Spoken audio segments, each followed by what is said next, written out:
আসসালামু আলাইকুম প্রিয় দর্শক, অন্য মঞ্চের আলাপচারিতায় আপনাদের সকলকে আমন্ত্রণ জানাচ্ছি। সুপ্রিয় সুধী, যে যেখান থেকে দেখছেন সবাইকে অনেক অনেক প্রীতি এবং শুভেচ্ছা। আসলে আজকে আপনাদেরকে আমি একটি কাহিনী বলবো, যে কাহিনীটি সত্য ঘটনা, নাঙ্গলকোটের ঘটনা, কুমিল্লার ঘটনা। আপনারা জানেন আমার জন্মস্থান কুমিল্লার নাঙ্গলকোটে। সেই নাঙ্গলকোটেই একজন জুলাই শহীদ কিভাবে একজন সন্ত্রাসী, একজন চোর, একজন ডাকাত, একজন লুণ্ঠনকারী জুলাই শহীদ হিসেবে তালিকাভুক্ত হয়ে গেল, সেই গল্পটি, সেই কাহিনীটি আপনাদের সামনে তুলে ধরব। নাঙ্গলকোট যে সদর, সেই নাঙ্গলকোট সদরে যে গ্রামটি, যে বাড়িটি, সে বাড়িটি হচ্ছে শামসুদ্দিন কালুর। শামসুদ্দিন কালুর বাড়িটি 11 একর জায়গার উপরে। এটার ভিতরে মৎস্য প্রজেক্ট আছে, 11টি পুকুর আছে, নানান রকমের প্রকল্প আছে এই বাড়িটিতে। এই বাড়িটি আওয়ামী লীগের সময়ে সন্ত্রাস করে, চাঁদাবাজি করে, অথবা তিনি একসময় চেয়ারম্যান ছিলেন, মানে নাঙ্গলকোট যখন একটি ইউনিয়ন ছিল তখন নাঙ্গলকোট ইউনিয়নের চেয়ারম্যান ছিলেন। যখন সেটি পৌরসভা হয় তখন তিনি পৌরসভার মেয়র হলেন বা চেয়ারম্যান হলেন। তারপর দুইবার নাঙ্গলকোট থানায়, নাঙ্গলকোট যে উপজেলা, সেই উপজেলায় উপজেলা চেয়ারম্যান হলেন দুবার। বাংলাদেশ আওয়ামী লীগের রাজনীতি করেছে। বাড়িটি, যে বিশাল বাড়িটির কথা বললাম, এই বাড়িটি তার বাবা হাজী আকবর আলী 1965 সালে করেছিলেন। তার মানে বুঝতে পারছেন, এই বাড়িটি করার জন্য 1971 সালের মহান স্বাধীনতা সংগ্রামের পর যে নতুন স্বাধীন রাষ্ট্র, সেই রাষ্ট্রের কোনো টাকা ব্যয় করে, অর্থ ব্যয় করে, ঘুষ খেয়ে, দুর্নীতি করে এটি করা হয়নি। এটি বাংলাদেশ সৃষ্টির আগেই এই বাড়িটির জন্ম। এই বাড়িটি যার মালিকানায়, তিনি শামসুদ্দিন কালু। এই কালু তিনি এবার সর্বশেষ যে উপজেলা চেয়ারম্যান নির্বাচন, সেই নির্বাচনে তিনি অংশগ্রহণ করেননি। অর্থাৎ সেই নির্বাচনে নাজমুল হাসান ভূঁইয়া বাসির চেয়ারম্যান নির্বাচিত হয়েছেন। শামসুদ্দিন কালু এবার আর উপজেলা চেয়ারম্যান ছিলেন না। তো 2024 সালের 5 অগাস্ট দিনের 10টার সময় শামসুদ্দিন কালুর বাড়িতে, যখন আওয়ামী লীগ সরকারের পরাজয়ের দ্বার প্রান্তে, তখন একদল সন্ত্রাসী হানা দেয়। কিন্তু সেই সময় পর্যন্ত প্রধানমন্ত্রী শেখ হাসিনা দেশ ছেড়ে যাননি, যার কারণে সন্ত্রাসীরা চিন্তা করলো, না, এমনও তো হতে পারে যে আওয়ামী লীগ টিকে গেল, তাই তারা চলে যায়। ভয় পেয়ে এই কালু ভাইয়ের স্ত্রী, সন্তানরা সবাই বাড়ি ছেড়ে আত্মীয় স্বজনের বাড়িতে আশ্রয় নেয়। বাড়িটি খালি, তালা দিয়ে তারা চলে যায়। একজন কর্মচারীও বাড়িতে আর ছিল না, কারণ যান বাঁচানোটাই তো ফরজ। তারপর দিনের 12টা 1টার দিকে বা 2টার দিকে যখন প্রধানমন্ত্রী শেখ হাসিনা ভারতে চলে যান, তখন 3টা থেকে কালুর বাড়িটি আক্রমণ করে। কারা আক্রমণ করে? বিএনপি, জামাত, এনসিপি এবং আওয়ামী বিরোধী আরো যেসব শক্তি আছে তারা মিলে। সেখানে যখন তার বাড়িটি আক্রমণ করা হয়, তখন প্রায় 5টা থেকে 5:30 আনুমানিক এইরকম সময়ে, 5 আগস্টে, সেখানে যারা এই হত্যাযোগ্য, যারা এই লুণ্ঠন, এই ডাকাতি যারা করছিল, তাদের মধ্যে একজনের নাম ছিল মিলন। বাড়ি হচ্ছে নাঙ্গলকোটের খান্নাপাড়া। এটি নাঙ্গলকোট পৌরসভার 8 নং ওয়ার্ড। সেই খান্নাপাড়ার গ্রামে নুরুল ইসলাম নামে একজন দিনমজুর ছিলেন। তার ছেলে নাম হচ্ছে মিলন, বয়স আনুমানিক 25 বছর, পেশা ট্যাক্সি চালক। তিনি সেদিন এই লুণ্ঠনিক, কোনো মানুষ কিন্তু এলাকাতে আর নেই। যেহেতু প্রধানমন্ত্রী শেখ হাসিনা দেশ ত্যাগ করেছেন, আওয়ামী লীগ সরকারের পতন হয়েছে, সেখানে আওয়ামী লীগ করে, আওয়ামী লীগ নামদারি এরকম কোনো মানুষ তখন আর কোথাও কনফ্রন্টেশনে ছিল না। এটা আমি বলতে হবে না, বাংলাদেশে যেসব মানুষ আছে, একদম সাধারণ নিরীহ মানুষ, তাদেরকে আপনি জিজ্ঞেস করলেই কিন্তু বিষয়টা বুঝতে পারবেন। সেই মিলন কালু চেয়ারম্যানের বাড়িতে খুঁজতে খুঁজতে এই ভাঙাভাঙির ভেতরে গিয়ে তিনি সন্ধান করছিলেন একটি লোহার সিন্দুক। যেই সিন্দুকটিতে কালু চেয়ারম্যানের বউ, তার ছেলের বউ, তার মেয়ে, আত্মীয় স্বজনদের কিছু সোনার গহনা রক্ষিত ছিল।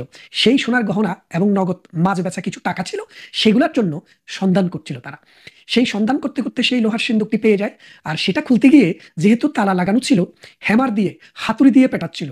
একটি বাড়ি এই মিলন, এই ট্যাক্সি চালক মিলনের মাথায় পড়ে। পড়ার পর সে সেখানে অজ্ঞান হয়ে যায়। সেখান থেকে তাকে নাঙ্গলকোট, তারপরে লাকসামে নিয়ে যাওয়া হয়।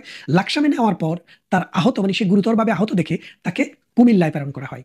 কুমিল্লায় প্রেরণ করা হয়। সে সময় বাস, ট্রাক, মানে রাস্তাঘাট সব বন্ধ, জ্বালাও পোড়াও চলছে, ঢাকার দিকে কোনো গাড়ি যাচ্ছে না।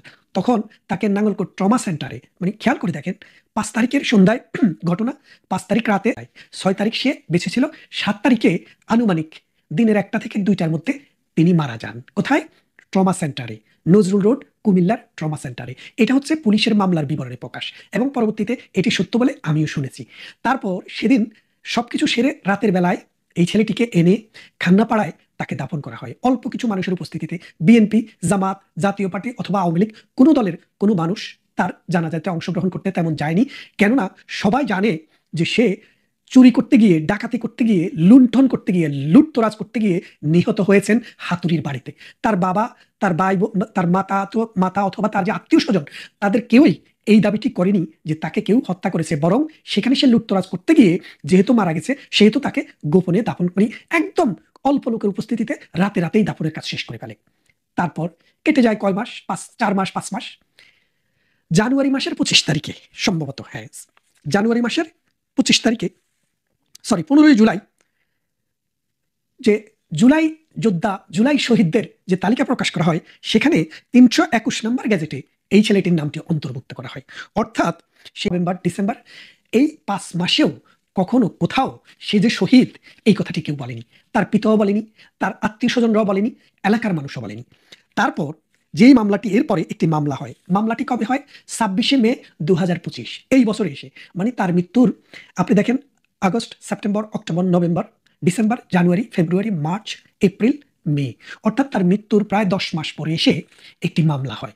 এই মামলার আসামি শত শত অজ্ঞাত, এবং এই অজ্ঞাত মামলাটির মামলা নম্বর হচ্ছে 26 মে 2025, নাঙ্গলকোট থানা। জিয়ার মামলা নম্বর 69, আর যেই সব ধারায় এই মামলাটি করা হয়েছে 143, 147, 148 এবং 302 ধারা, মানে হত্যা, তার সাথে 34 ধারা বাংলাদেশ পেনাল কোড, সেটি হচ্ছে মানে সংঘবদ্ধভাবে হত্যা। তাহলে আপনারা পেলেন যে এই মামলাটি নাঙ্গলকোট থানায় কখন করা হয়েছে, মামলার নাম্বার কত, আর যিনি মারা গেছেন তার বিবরণ। তারপরে 30 অগস্ট এই মামলার এজাহারভুক্ত কোনো আসামি না থাকলেও অজ্ঞাতনামা আসামিদের থেকে 3 জনকে গ্রেপ্তার করা হয় রাতের 2টা-3টার দিকে। একজনের নাম শামসুল আলম, গ্রাম নাঙ্গলকোটের গোত্রশা। আরেকজনের নাম শাহ আলম, তার বাড়ি শ্রীকান্তা। আরেকজনের নাম আনোয়ার হোসেন ওরফে ভুট্টু, তার বাড়িও গোত্রশাল। তারা সবাই বাংলাদেশ আওয়ামী লীগ, ছাত্রলীগ, যুবলীগ, শ্রমিক লীগ, তাঁতি লীগ, এই রকমের আওয়ামী সংগঠনের সাথে জড়িত।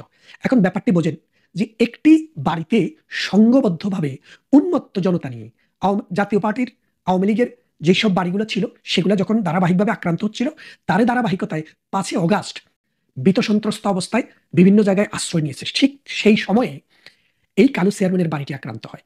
সেই আক্রমণের সময় বাড়ির মালিক কালু চেয়ারম্যান তখন আমেরিকায় ছিলেন, তিনি প্রথমে লন্ডনে এসেছিলেন। এই লন্ডনে এসে আমার সাথে দেখা হয়েছিল, আমরা এখানে একটি সমাবেশ করেছিলাম, আমরা এখানে একসাথে খাওয়া দাওয়া করেছিলাম, আমাদের সাথে প্রায় 100 জন লোক ছিল। পরবর্তীতে তিনি এখান থেকে আমেরিকাতে চলে যান। তিনি আমেরিকায়, তার ছেলেরা বাড়িতে নেই। তার স্ত্রী সকাল 10টায় যখন হামলার সম্ভাবনা দেখা দিয়েছিল তখনই বাড়ি থেকে চলে যান। আর যাদেরকে আসামি হিসেবে ধরা হয়েছে তারা এই বাড়ি না, এই বাড়ির 1 মাইলের মধ্যেও তারা ছিল না। তাহলে আপনি খেয়াল করে দেখেন ছেলেটি মারা গেল কিভাবে। মারা গেল একটি বাড়ি লুণ্ঠন করতে গিয়ে, সেখানে তার বাড়িতে লোহার সিন্ধুকে যখন হাতুড়ি দিয়ে তার সাথীরা পিটাচ্ছিল, একটি বাড়ি অসাবধানতা বশত তার মাথায় পড়ে, সেখান থেকে গুরুতর আহত হয়ে তিনি 2 দিন পরে ট্রমা সেন্টারে মারা যায়। এখন আপনারা এই বিষয়টা যদি বিশ্বাস না হয়, আপনি যদি পৃথিবীর যে কোনো দেশের, সভ্য দেশের মানুষকে নিয়ে এসে যদি একটু গবেষণা করে দেখেন, আপনি দেখবেন এই মামলাটি মিথ্যা, বানোয়াট এবং ভুয়া। এই মামলার সূত্র ধরে এই জানুয়ারি থেকে এই ছেলেটি, আমি শুনেছি তার বাবা অলরেডি 7 লাখ টাকা সরকারের পেয়েছে, রাষ্ট্রের টাকা পেয়েছে, কি হিসেবে? জুলাই যুদ্ধ হিসেবে। একজন চোর, একজন ডাকাত, একজন লুণ্ঠনকারী যখন মানুষের বাড়ি লুণ্ঠনকারী যখন জুলাই যোদ্ধা হিসেবে স্বীকৃতি পায়, তখন একটা জাতির জন্য, জুলাইতে যেসব মানুষ সত্যিকারে ডেমোক্রেটিক আন্দোলনের আশায় রাস্তায় নেমেছিল, তাদের জন্য, বাংলাদেশের জন্য, সমগ্র পৃথিবীর গণ আন্দোলনে যারা শহীদ হয়েছেন, এইরকম শহীদদের জন্য লজ্জার, অপমানের। এই শহীদরা যারা আসলেই শহীদ হয়েছে, তারা যদি আজকে থাকতেন, লজ্জায় হয়তো তারা আরেকবার মরিয়া প্রমাণ করিতেন তারা কতটা লজ্জা পেয়েছেন। আমি নাঙ্গলকোটের 3 জন বিএনপির রাজনৈতিক নেতার সাথে ফোনে কথা বলেছি এই বিষয়টা জানার জন্য, যে আপনারা তো এই নাঙ্গলকোটেই ছিলেন, সে সময় নেতৃত্ব দিয়েছেন। কালু চেয়ারম্যানের বাড়ি যখন হামলা হয়, অগ্নিসংযোগ করা হয়, লুটতরাজ করা হয়, মাছগুলো তুলে নিয়ে যাওয়া হয়, গাছগুলো কেটে ফেলা হয়, বাড়িটিতে আগুনে লাগিয়ে ছারকার করে দেওয়া হয়, বাথরুমের কমোড পর্যন্ত খুলে নিয়ে যাওয়া হয়, সেই বাড়িতে যেই ছেলেটি আহত হয়ে পরবর্তীতে মারা যায়, তারা কি আসলে, আমরা তো এরকম কিছু শুনিনি, আমাদের ধারণাতেও নেই। কারণ আমরা জানি যারা সেদিন সেখানে গিয়েছিল তারা আওয়ামী লীগের লোক নয়, কারণ আওয়ামী লীগের লোক তো আর আওয়ামী লীগ পিটাতে যাবে না। তাহলে দেখেন, আমি 3 জন বিএনপির নেতাগোছের মানুষের সাথে, মোটামুটি নেতাদের সাথে আমি কথা বলেছি যারা নাঙ্গলকোটের স্থানীয়। তারপরে আমি 5 জন, 2 জন মাদ্রাসার শিক্ষক এবং 3 জন স্কুলের শিক্ষকের সাথে কথা বলেছি নাঙ্গলকোটের স্থানীয় আশেপাশের, যে আপনারা তো এই এলাকাতে ছিলেন, এই এলাকাতে আছেন, জানেন এই কালু চেয়ারম্যানের বাড়িতে যেদিন হামলা হয় 5 আগস্ট, সেই আগস্টের 5 তারিখে যেই মিলন নামে এই সিএনজি চালক যে ছেলেটি মারা যায়, এই ছেলেটি কি আসলে আওয়ামী লীগের? কোনো নেতা কর্মী বা কালু চেয়ারম্যানের পরিবারের কারো আঘাতে, কারো নির্যাতনে সে শহীদ বা নিহত হয়েছিল কিনা। তারা সবাই এক কথায় একটি কথা বলে যে 2024 সালের 5 আগস্টের দুপুরবেলার পর আওয়ামী লীগ, যুবলীগ, ছাত্রলীগ, কোনো কর্মী, কোনো নেতা কোথাও রাস্তায় প্রকাশ্যে বা অপ্রকাশ্যে তাদেরকে দেখা যায়নি। তারা গা ঢাকা দিয়েছে। যারা লুণ্ঠন করেছে, যারা হত্যা করেছে, সন্ত্রাস করেছে, জ্বালিয়েছে, পুড়িয়েছে, তারা সবে এন্টি আওয়ামী লীগের মানুষ। তাহলে আপনি বোঝেন যে এই জিনিসটিকে গবেষণা করতে আপনার চাঁদের দেশে যাওয়ার মতো সেরকমের রকেট সায়েন্স জানার দরকার নেই। শুধু আপনি লোকালি গিয়ে 10 জন মানুষকে যদি জিজ্ঞাসা করেন, 100 জন মানুষকে যদি জিজ্ঞাসা করেন যে সেখানে আসলে কোনো আওয়ামী লীগের লোক ছিল কিনা, আপনি ক্লিয়ার জানতে পারবেন। তাই আমি বলছি যে বাংলাদেশে এই জুলাই যোদ্ধা নামে যাদেরকে আপনারা দেখছেন, আমি তো সবার কথা জানি না, আমি যার কথাটি জানলাম তিনি একজন সন্ত্রাসী, তিনি একজন লুণ্ঠনকারী, তিনি একজন চোর, তিনি একজন ডাকাত। সেই ডাকাত মিলন যখন জুলাই যোদ্ধা হয়ে যায়, তখন আমাদের সন্দেহ হয় জুলাই মাসে আসলে কি একজন মানুষও ভদ্রলোক ছিল কিনা। এই প্রশ্নটি আমি করতাম না, আমাকে করতে বাধ্য করেছেন। কেননা এই নিরীহ মানুষদেরকে 300 জন মানুষ এখন অজ্ঞাতনামা আসামি। সেটার আসামি হতে পারি আমি, হতে পারেন আপনি, হতে পারেন যে কেউ। কারণ সন্দিগ্ধ আসামি যে 3 জনের নাম বললাম, আলম, 2 জন আলম, এদেরকে যে এদের যে মানে বিবরণ, সেই বিবরণে বলা আছে কি সন্দিগ্ধ আসামি। তাহলে চিন্তা করে দেখেন, কোনো সাক্ষী নেই, কোনো প্রমাণ নেই, তাদের উপস্থিতি সম্পর্কে একজন মানুষও বলে নাই। শুধু বাদী যেইভাবে আদিষ্ট হয়েছেন, বাদীও কিন্তু কারো নাম বলেনি। বাদী নুরুল ইসলাম যে মামলাটি করেছেন, ছেলেটির বাবা, তিনি কিন্তু কোনো ব্যক্তিকে আসামি করে মামলা করেননি। কিন্তু পুলিশ এখন ধরছে, ডেভিল হান্ট করছে, শুধু যেখানেই আওয়ামী লীগ তাদেরকে ধরে ধরে এই মামলায় চালান করে দিচ্ছে, তাদেরকে নির্যাতন করছে টাকার জন্য, তাদেরকে নির্যাতন করছে এই পুলিশকে টাকা দেওয়ার জন্য, বাদীকে টাকা দেওয়ার জন্য, বিভিন্ন সন্ত্রাসী গোষ্ঠীকে টাকা দেওয়ার জন্য। এইভাবে যদি চলতে থাকে এ দেশ অন্ধকার গুহায় চলে যাবে। এই দেশ, আমরা যে গণতন্ত্রের কথা বলি, উন্নয়নের কথা বলি, মানবিকতার কথা বলি, সেটা ধূলিসাৎ হয়ে যাবে। আসুন, জুলাই যোদ্ধা নামে যে সন্ত্রাসী, জুলাই যোদ্ধা নামে যে ডাকাত বাড়ি ডাকাতি করতে গিয়ে নিহত হয়েছে, তার বিরুদ্ধে কথা বলি। আর তাকে এই মিথ্যা মামলা দিয়ে যেসব মানুষকে, নিরীহ মানুষকে বন্দি করে রেখেছে, তাদের উপরে যে টর্চার হচ্ছে, সেটা তীব্র নিন্দা জানাই এবং তাদের মুক্তির দাবি জানাই। ভালো থাকবেন, কথা হবে অন্য কোনো ইস্যুতে, অন্য কোনো দিন।